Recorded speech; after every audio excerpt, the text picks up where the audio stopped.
Everyone knows what Scarf Tyranitar does. It has a fast crunch and pursuit, stab crunch and pursuit, which you can use to successfully trap dark weak targets. And the reason why Scarf is so good at it specifically is that it means you can attack these targets without needing to be at full health. For example, Choice Band Tyranitar, great as it is, strong as it is, once it dips to a certain range, it cannot check Latios anymore. Whereas with Scarf, I mean, you can be at 1% and you can still put it in that deadly crunch pursuit game.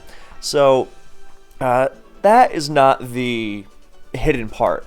But today, I am going to tell you about this secret, this mystery that hid in plain sight for so many years, made no attempt to disguise itself, and it wasn't just, oh, no one will notice this. No, it was just only noticed by certain players. And that mystery, or to the general public anyway, the mystery was, how do these top players keep winning? How do they keep countering everything with the same style of team, the same boring style of team? I mean, first of all, they wouldn't get over how boring they thought these popular styles of team were, okay? But there was also the fact that they just couldn't figure out how to crack the code. And what these players did, these top players did, this happened for 3 generations in a row, where a top player, as they were ascending the ranks to becoming one of the top players, they would realize what the other top players already knew and were fully taking advantage of. And that was the fact that Scarf Tyranitar countered everything.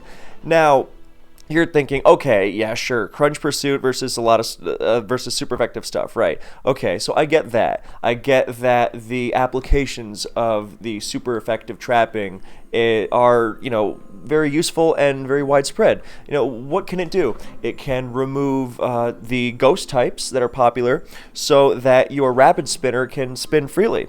And if the opposing rapid spinner is Starmie, as it so often is, then you can remove the opposing rapid spinner too, so that your hazard stacking, with which you are so commonly paired, can go wild. You also can remove other things like psychic types, Celebi, Latios.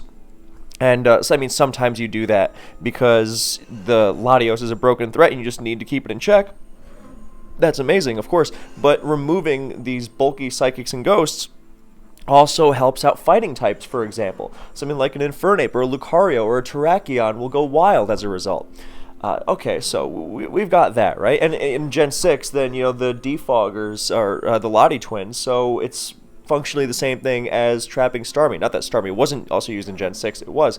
But if it was Latios and Latias as the hazard removal, then you just have the easiest Scarf T-Tar trap ever, and Bob's your uncle. Heavens to Betsy, it was such an incredible Pokemon for these reasons alone. But it didn't stop there. There's also the fact that with just its other moves, so Superpower and Stone Edge, sometimes the real deep cut was running Ice Beam in that last slot. Undisputed introduced that to me, and I was a huge fan of it because it increased the number of Pokemon that T-Tar could just counter. But even with just Stone Edge, it countered everything. And I'm not just talking about the things that hit super effectively, although those were many. There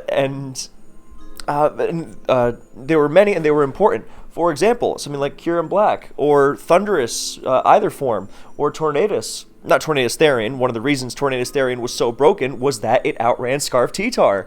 And that completely turned the metagame on its head. Because, yeah, you could check it, but not with Pokemon that were as useful as Scarf T-Tar.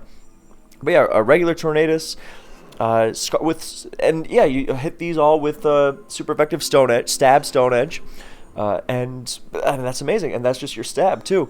And with Superpower, then you're hitting all sorts of things like Heatran, of course. If you're not running Earthquake can also be used in that slot. It was used to check SD Lucario in DPP. It's the main reason why SD Lucario started running Bullet Punch. I mean, yeah, Gengar, okay, but you know what else can deal with Gengar? Your own Scarf T-Tar. So Scarf T-Tar removes Gengar so your Lucario doesn't have to run BP, but you might want to run it anyway simply because other Scarf T-Tar won't stop you. And Scarf T-Tar just completely bend the metagame to its will and shape everything around it in its image. When Alakazam came out when Magikarp Alakazam was released in Generation 5, it broke the rule of no useful attacker can be faster than Scarf T-Tar. And It was absolutely insane because suddenly you want to run Scarf T-Tar for literally everything else besides Alakazam. And you want to run Scarf T-Tar for literally everything else besides Alakazam. Or, if you want to run a super bulky T-Tar to check Volcarona. That's the only other exception. But other than that, all the Pokemon you might want to use T-Tar for, like your Thundurus and your Hydreigon or your Tornadus, whatever it is, Scarf is better because you don't have to be in pristine condition to do it. So, yeah, and I mean, just outspeeding and hitting them is better. Yeah, so...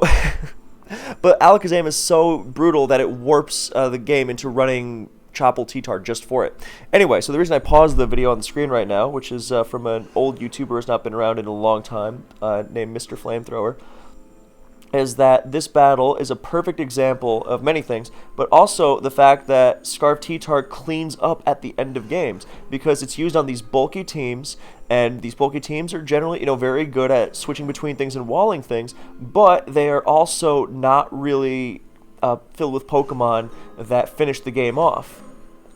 So, Scarf T-Tar steps in and acts as that kind of cleaner in a way that your Skarmory or your Gliscor or your Spidef Heatran really can't. And notice how all three of those Pokemon were useful in several different generations, DPP, Black and White, and Auras, aka these glory days that we're talking about. Now, this phenomenon of the Scarf T-Tar countering the whole world and the top player appreciation for it and the flexibility it gives them in dealing with the metagame dates back to when Scarf T-Tar was first discovered in Gen 4. Now, this was not the first discovery of Scarf T-Tar in Gen 4, but it was when the good players started noticing it. And note that this video is dated January 27th, 2010, and it does freak me out a little that Scarf T-Tar has been such a big part of the metagame for longer than certain Kappa legal Pokemon players now have been alive. But that's how it is. And look, you might not recognize the name Mr. Flamethrower unless you were around in this era of Pokemon. But look at this top comment from none other than M Dragon. Really nice battle, nice team. You know how awesome Scarf Tar is. See, it was this inside knowledge that this is how you win the bat. This is how you get ahead of the metagame. And eventually, Scarf T-Tar obviously completely took over Generation 4 because Latias was considered broken, and Scarf T-Tar was like the only answer. And, I mean, there's all sorts of semi-stall teams were running them. Hard stall teams, semi-stall teams, whichever label you wanted to slap on it, if you wanted to call them balance, whatever, whether you're running Skarmory or Forretress, Hippowdon or Swampert, whatever it was, Scarf T-Tar was there to check things. I mean, the fact is that before Scarf T-Tar started getting used on stall by players like Taylor, then Trick was absolutely ruining them because Platinum gave a bunch of Pokemon Trick, and so, oh, my Latias used Trick, oh, my Rotom Appliance used Trick, and there goes your stall team, and oh, whoa, now look at this, they Trick into a Scarf T-Tar, they exchange their choice item, usually Scarf with Rotom, and then they are locked into Trick because that's how Gen 4 mechanics work, and down they go. So that was another use, but it also goes to the fact that Scarf T-Tar is not just countering everything in terms of, okay, it hits things super effectively, sure, and it cleans up at the end of games against weakened teams. Okay, no, when I say countering everything, I mean that, think about it like this, T-Tar naturally hits hard, right? I mean, a 4-attack T-Tar like Scarf, like if you took the Scarf off of T-Tar, it'd still be a pretty good Pokemon, right? Because it hits so many Pokemon hard, it's so naturally bulky. And now think about how well it matches up against so many more Pokemon now that it's fast. Because how do you deal with T-Tar most of the time when it's an offensive Pokemon? Well, you take advantage of the fact that it is not immovable, has some exploitable weaknesses, and you hit it first. And then with Scarf, then suddenly you have a T-Tar able to hit these big threats for decent damage. And this is why Scarf T-Tar countering everything, it's a combination of the fact that it switches into everything because of that incredible special defense boost in Sandstorm. Which means, I mean, obviously it's most apparent when switching into something like Latios Draco Meteor, or even something like Heatran Fire Blast or Earth Power, but I mean, it's even switching into Starmie Hydro Pumps regularly. That was a regular occurrence. Scarf Tar switches into Starmie Hydro Pump, Life Orb Starmie Hydro Pump, 0 bulk, it survives Life Orb Starmie Hydro Pump. It's why Spec Starmie started getting used, so Scarf Tar could not switch in and do that. And, well, among other reasons. But also, it could just do that. And then it crunches and pursues you, and there you go. So, that is the fact that it can switch into all of these things, and it's not even just about switching into these huge. I'll use a Gen 5 example. If the opponent's Keldeo gets weakened to a certain range, it gets KO'd by Superpower. And suddenly, Scarf T-Tar is your check to it. And it's not just, well, Scarf T-Tar can never switch into Keldeo. Are you sure? Are you sure that you cannot pivot your Scarf T-Tar if you need to into that Keldeo's HP Ghost? That Keldeo at 45%, you pivot into the HP Ghost, and you Superpower it. And wait, it's going to switch. Well, why wouldn't you Pursuit then? Then you limit the Keldeo even more. I mean, especially if you've got Hazards. It's got one more switch in. Oh, now it gets KO'd by Hazards upon switching back in. So that's just one example, and I go over that kind of thing in my video called The Power of Pursuit. And I mean, there was a... Scarf T-Tar is the best example of pursuing things you think you have no business pursuing, because you outspeed it and you know it's going to switch, even though it's a dark resist, and you're like, you know what? I may as well just get free chip. So this Gen 5 game is from Black and White 1, and at first in Black and White 1, people were running these bulky stealth rocking T-Tars, these mixed T-Tars, in the very early Darkrai Deoxys Attack metagame. You wanted the bulk, you wanted to win Weather Wars, supporting Excadrill, all that stuff. And then people realized, hey, Thundurus is broken, Tornadus is nuts, Terrakion is nuts, Sunsweepers are nuts, and yeah, you can switch in T-Tar and then revenge killed all of these with Sandrush Excadrill, which was legal at the time, but how do you actually get Excadrill in after you switch T-Tar in to kick up the sand? You're going to be sacrificing something else. What if you could just go right to T-Tar and check these things yourself? And then, wouldn't you know it, the exact same type of teams that were popular and beating the whole metagame in Gen 4, they started popping up here, as you see on Golden Sun side. I mean, yes, okay, Latios was not around before, but just pretend it's a Latios. And I mean, the little differences of which Pokemon goes where. I mean, look, it's Skarmory versus Fortress, right? It's specially defensive Heatran versus Blissey, maybe, especially in Gen 4. But I mean, same difference. The water resist, whether it's Celebi or Slowbro or Slowking or Jellicent, it's all functionally the same. Or one of the Lottie twins, and in Gen 4, you would throw in the Rotom appliances, to spin block. And then you could run Starmie in either generation. And this style became popular, and it was largely thanks to Scarf T-Tar enabling it. Because yes, you've got Heatran, Celebi, this team's got a Fortress, whatever. Fortress, Latios, okay, great core, but what happens when Thundurus, and there's Gliscor, of course. What happens when Thundurus Incarnate shows up? And yes, Thundurus Incarnate would eventually get banned, but at the time of this battle, it's legal. This was uploaded August 5th, 2011. And Scarf T-Tar had been used for months at that point, because, hey, why get run over by all these fast threats when, again, Scarf T-Tar outruns all of them? Scarf T-Tar lets you check pretty much everything. I mean, you just have to get it in on an attack it doesn't get O-code by, which is a lot of them because typing in bulk, and then you're good to go. You have all the options in the world, and it's even better this is why I was such a fan of Ice Beam Scarf Tar in Gens 4 and 5, because suddenly, how you're all about expanding your reach of the Pokemon you want to OHKO right off the bat? Okay, well, let's take Gen 4. What's a nasty stall breaker? Mix Flygon. Well, suddenly, and that can take a crunch. It can take it quite well. I mean, it's not taking it wonderfully, but it's hardly getting threatened from full health. Suddenly, with Ice Beam, you KO that from full health. And even if the opponent knows you have Ice Beam, then now you can Pursuit Trap it more easily. And you're still KOing Dragonite, and I mean, the one-on-one against Gyarados, I mean, this is flexible stuff. It could be Stone Edge, it could be Ice Beam, whatever, but simply the option of OHKOing Flygon, the option of OHKOing Gliscor, oh my god, you know how important that is? Gliscor, and in Gen 5, it's not just Gliscor either, it's Landorus Incarnate, and then once Black and White 2 comes around, Landorus Therian, of course, once Landorus Incarnate was banned, and Garchomp. I mean, these are enormous targets to be able to OHKO. So, yeah, that's it's like that. Just simply adding that to your moveset means that Scarf Tar counters even more things. Well, how do I check this Garchomp? Oh, look at that. My Scarf T-Tar switched in on the Garchomp Swords Dance, and now I threaten it out. Obviously I'm oversimplifying a little. It needs some chip. It needs to not be Yachi Berry, things like that. But, I mean, you understand the point I'm making, which is that it is simply unbelievable. And once again, in Black and White 1, it wasn't just, one or two players saying, hey, let's, use Scarf Tire. It suddenly erupted. It became the defining team style. If your team didn't need Choice Band T-Tar for Calm Mind Reuniclus, and the popularity of Pear Song Celebi helped assure that you might not, then you would prefer Scarf for all the reasons mentioned. Because it's not just checking these specific things, it is giving you so much, because so much of being able to play around things in Pokemon is not having the perfect counter. Even if you do have the perfect counter, the way the game progresses, the way it develops, the way damage is taken on certain things that compromises your ability to check things, what you need is flexibility. What you need is to adapt your game plan. And that is where Scarf T-Tar comes in, because when it counters everything, then you are able, even when you don't have the perfect check or when your check has been compromised in some way, you still have Scarf Tar.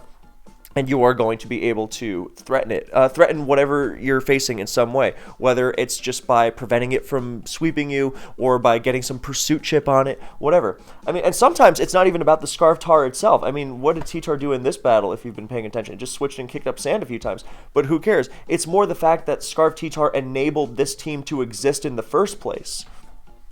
So, we continue. And after Gen 4 ended and Black and White came out, then Scarf Tar, it was still used on the popular stall teams of the time, but it was not really as popular as it was before, because people were saying, oh, Latias is gone and even Salamence is gone now. We don't really need Scarf T-Tar anymore. We can just use DD. And then, eventually, like a year and change later, it was like, oh wait, Starmie is absolutely everywhere because Stealth Rock Heatran is everywhere, so we're just going to start using Scarf Tar again.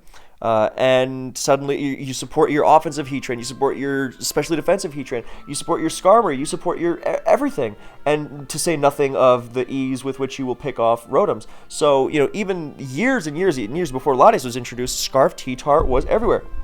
Look at this right here. T-Tar switching into Starmie and eating a Hydro Pump, and obviously this Crunch Pursuit game, it can be done more elegantly, but there you go. Starmie switches, and the Scarf T-Tar threatens the Pursuit on it, and that's all you need. Now the hazards are permanent, and Toph's own Starmie is in, and so, even though that Rotom, I believe went second, has lefties. It doesn't have lefties, but yeah, the fact that it's Scarf T-Tar means that it can still answer that Rotom somehow. Anyway, so that's not really a point being made. So yeah, at this point in 2012, then Scarf Tar made a huge comeback in DPP, and suddenly it was again on the most dominant team styles in DPP and Black and White alike. It was the most reliable because, again, countering everything. And here's why it was good. It wasn't countering everything like a Giratina or a Lugia or something absurd. It was countering everything in a way that allowed the player to check things with it. It wasn't just, plop your wall in front of threat in order to neutralize. And that is a big recurring thing for me, that I really look for Pokemon and strategies that allow the game to be, in the hands of skillful expression. So, yeah, I don't remember what else happens in this game, but I don't think it's really important. Yeah, anyway, Toph wins. Yeah, so, not the point. Now, we keep going. We go into Black and White 2. And Scarf T-Tar continues to be used on offensive teams too, because I'm highlighting these semi-stall teams, these balanced teams, these stall teams, because that was the most consistent style, largely enabled by Scarf T-Tar, or hugely enabled by Scarf T-Tar, because every single time these team styles were like, what if I tried to use something else over Scarf T-Tar? They'd be okay for sure, but they were markedly worse because of the lack of speed and power. Because there's other ways to run speed, of course. You can run other fast Pokemon, but the combination of being that fast, just fast enough, and as strong as, just a basic T-Tar is really big, alongside the Pursuit, of course, which is half of what makes it huge. And I am chess boxing in this because Wu-Tang. And this is a battle from World Cup July 2013. So this is well into Black and White 2. And this is a stall team I had ever since Black and White 1. And whether it was Gliscor at the time, or then became Hippo, or then Landorus Therian for a time, whatever it wound up being, this was a go-to stall team. And this style of team, I mean, you can use this cross-generationally. Have these Pokemon. You could use Hippo, T-Tar, Fori, Heatran, Celebi, and then just slap, I don't know, what am I, what Pokemon am I thinking of that I'm blanking on here?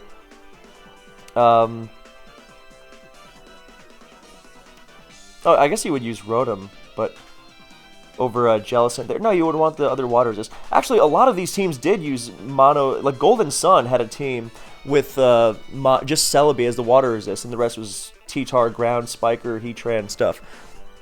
But the point being that Scarf T-Tar is Scarf T-Tar. And that was the other point I had wanted to make about this thing, which was that, again, every single, like, big player at the time, whether they were already big or whether they were coming up through the ranks, they would quickly realize. So Golden Sun is one of those players. In Gen 6, it might have been someone like Cosine 180 or Blunder, where they would just start coasting. Like this team that was popular in Gen 6, it was Scarf T-Tar, Heatran, Ferrothorn, Slowbro, Mega Slowbro, Clefable, Filler. I don't even remember what the last was. I don't even know if that was 6 Pokemon. It doesn't matter. It's so interchangeable. There are variants with... Oh, Gliscor, obviously. Duh. There are variants with Mega Latias over Slowbro. Whatever it was. That kind of team. I mean, you could transplant this over... I mean, and, in Gen 4, you would take this Hippo thing, and then you would use Skarmory over Fori and Starmie over Jellicent, so you would maintain the spikes and spin, right? And even when the metagame moved away from this spike and spin direction, you say, oh, it's a little tough for T-Tar to both remove the spinner and the ghost so we can spin. And because this was the dynamic, it was either Fori plus different water like Jellicent in Black and White, or for some reason I'm super blanking on. Well, there was a lot of waters. It could be Swampert, it could be Gyarados, it could be Suicune. Gyarados is dying out though, but. Point being Fortress plus, other things that, for some reason, Milotic maybe? But, point being Fortress plus something else, or Skarmory and Starmie, to maintain both. But even when the metagame moved away from this direction, and was going more Superman style, more let's ignore the hazards and just aggressively stack our own and then ignore the others, Superman style, with Clefable, without Clefable, then you still wanted Scarf T-Tar, because yes, okay, now you had to be a little careful with it because it was going to be taking hazards, but the same dynamic was there. The dynamic where Scarf T-Tar is going to... I mean, you don't... With Scarf T-Tar, the whole thing is beautiful because, look, these teams are consistent because they have a good defensive core, right? They are able to check everything to some extent. That's why they're used. They're not able to check everything forever. But with Scarf T-Tar, they don't have to. They just have to check it long enough. And Scarf T-Tar is not the same thing as just tacking on some sort of sweeper at the end of the game, or in the 6th slot to be used at the end of the game. No, it gets in there, it gets its hands dirty, and it will be useful throughout the entire game, and it finishes things off. So, or you can take the other route and say, I'm going to trap this thing early on, and then my defensive core will be able to wall everything once I remove this one thing. Same difference. Can the music play? There we go. Yeah. Yeah, that's basically... So that's the thesis of this, and that it kept getting used over and over and over and over and over and over. But what I want to keep going on to is just how, even once XY comes around, because this replay is from a few months before XY, and... then XY comes around, and it's not really Scarf T-Tars, it's a lot of Mega DDs and, bulky rock sets alongside Excadrill, things like that. But eventually, once the metagame calms down a little, this is from October 2014, so Aegislash banned, and what's the other thing? Mega Mawile banned. And again, look at this team Blue is using, built by Great Astrid. Again, Scarf T-Tar balance. It's the same, and again, interchangeable. Whether this Landorus is a Landorus, or a Landorus is a Therian, or a Gliscor, it's the same thing. Slowbro, Latios, Ferrothorn, because now in Gen 5 it could also be Ferrothorn, although during the main Gen, Ferrothorn was reserved for other kinds of stuff. But obviously it could have been Ferrothorn, if you run Ferrothorn Starmie, it was very popular. Ferrothorn, Starmie, Heatran, not Jellicent and Starmie, that was rare. But, as long as you got that Scarf T-Tar in there, then, your ground type of choice, Gliscor usually, it's so flexible. You have so many options. It's so wonderful. And obviously in Gen 6 you now have a Fairy-type Clefable to round it out. But, I mean, this kind of team, whether it's got the more offensive variant here with the Charizard, Landorus, Latios, we still got the Pharaoh. You got the bulky Slowbro, which obviously is viable in Gen 5 as well. T-Tar, same deal. Latios here is the hazard removal, of course. And then that was early in that was late XY, so pre-Oris even. So now, and the other thing when Gen 6 comes around is that Smogontor now has, Smogontor is the last 3 generations of OU. And when Gen 6 comes around, the last 3 generations of OU are obviously 6, 5, and 4, right? And wouldn't you know it, suddenly you have these team styles that also note, I was just reminded of the Scarf Tyranitar lead. I'll come back to this. Anyway, so yeah, now you have these team styles which are so consistent across 3 generations, all 3 generations. So you could run this reliable kind of Scarf Tar balance, semi-stall, stall, whatever you want to call it. Just balance was the most common nomenclature for it. You could use this in all 3 generations in Smogontor, and you would coast. And this is what this generation of Smogontor players largely did. It's like, just give me Scarf Tar balance, and I will coast through the early rounds and rack up points and, qualify for the playoffs. And then in the playoffs, obviously, you diversify a little, but when you need reliable wins, then you just use the Scarf Tar balance in all 3 generations. And the Scarf Tar lead here reminds me of how in the spring of 2012, when Scarf Tar was experiencing its resurgence, we started seeing it as a lead. There was a team Blue Wind used. I forget who made it, but it was another one of these, Scarf T-Tar, Spidef Heatran, Skarmory, Rotom, Starmie, Gliscor, those kinds of things. Whatever it had, it started to lead Scarf T-Tar because it matched up well against Azelf. And, nowadays you see Scarf T-Tar lead all the time because it gets up rocks on Azelf, and it's just a good way to get the sand going early. But back then, it wasn't running Scarf Rocks. It was just, early sand beat Azelf. It's fine. So, yeah, here's Smogontor Finals. It's a Scarf T-Tar lead again, with Gliscor. And I don't agree with that Ice Fang at all, but yeah. Okay, we've seen this replay before in a recent video. Okay, so a few months after this, not long at all, this is early Oris, and look, you've got 2 Scarf T-Tars stalls. And remember that team I was mentioning, with the T-Tar, Heatran, Pharaoh, Gliscor, Slowbro, and, well, this has Mega Sableye instead of Mega Slowbro, and, like, later it would become Clefable and Latias and things like that. But, I mean, same idea, it's already here on both sides. I mean, Cyberodin's team doesn't have spikes, of course, but same idea. It's Scarf T-Tar checking everything because, Oris, XY, and then Oris has the same thing. It's like, oh man, look at all these crazy threats.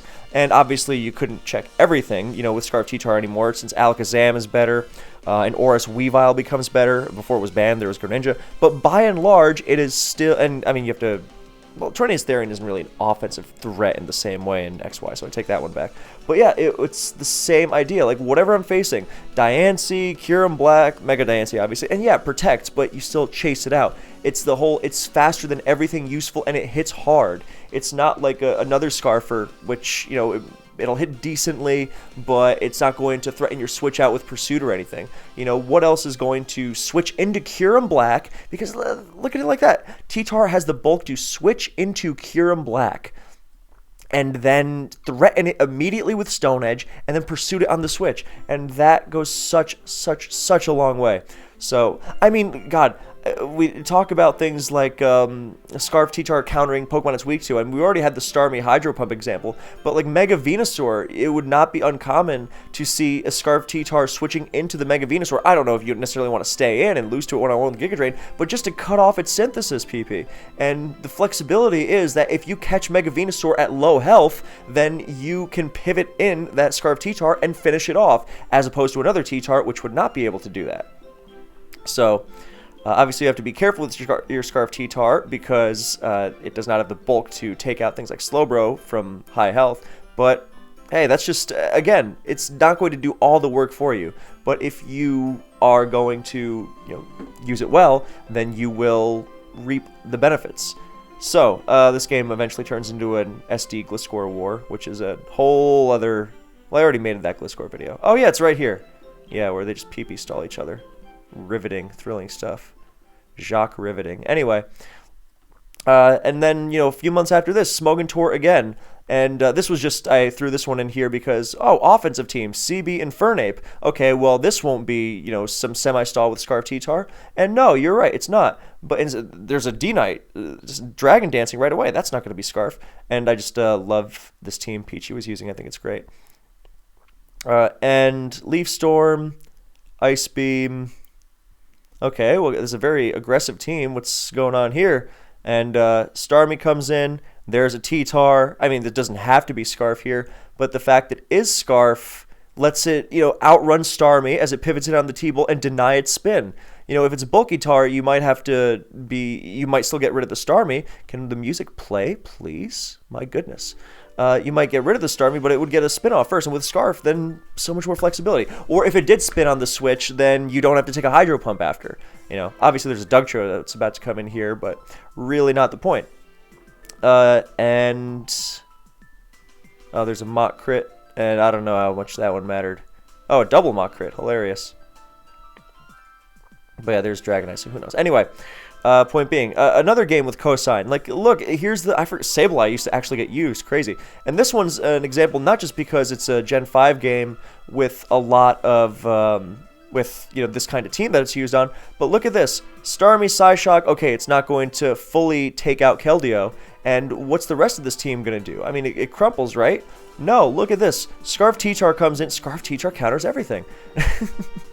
And now it chases it out with Superpower. It is that Pokemon, whereas no matter how good you think your defensive core is, if this is a CB T-Tar, then you can't do that. I mean, even you could have Scarf Lando, for example, but just look at the way Scarf T-Tar, even against this team that hits it hard from every direction, how it can find use. That's an Ice Beam Scarf T-Tar, that's going to be useful against Garchomp. It can pivot into Rotom Wash. It can outrun Mienshao if the Mienshao is in Scarf.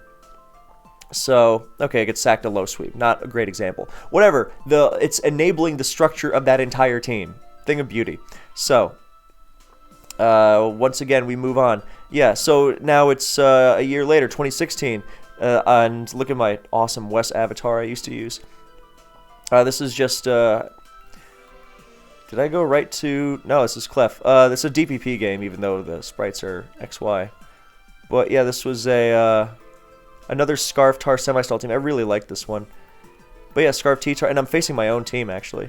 But the point is, Scarf T-Tar enables this kind of stuff forever. It's like, it always goes, oh, well, is it still good? No, it's still, and it's checking everything. Even when Scarf T-Tar itself is not a game-to-game superstar, the fact is, it enables your team. And this kind of thing was incredibly popular. Not long after this was a playoff game, and Oris. And, yeah, here I have Venusaur and Suicune over the more traditional suspects. But again, Scarf T-Tar, same idea. Heatran, Skarmory, Clefable, the usual things. And here is, Jimmy Turtwig, and a few months after that, fall of 2016.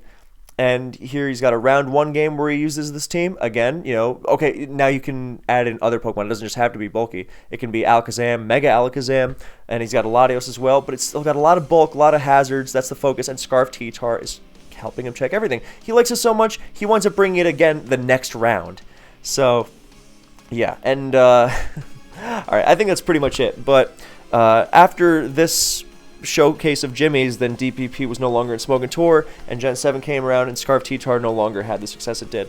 So I just wanted to make this little tribute to Scarf T-Tar countering everything during the Smogon Tour. I mean, before it was in all 3 Smogon Tour generations, and then especially during.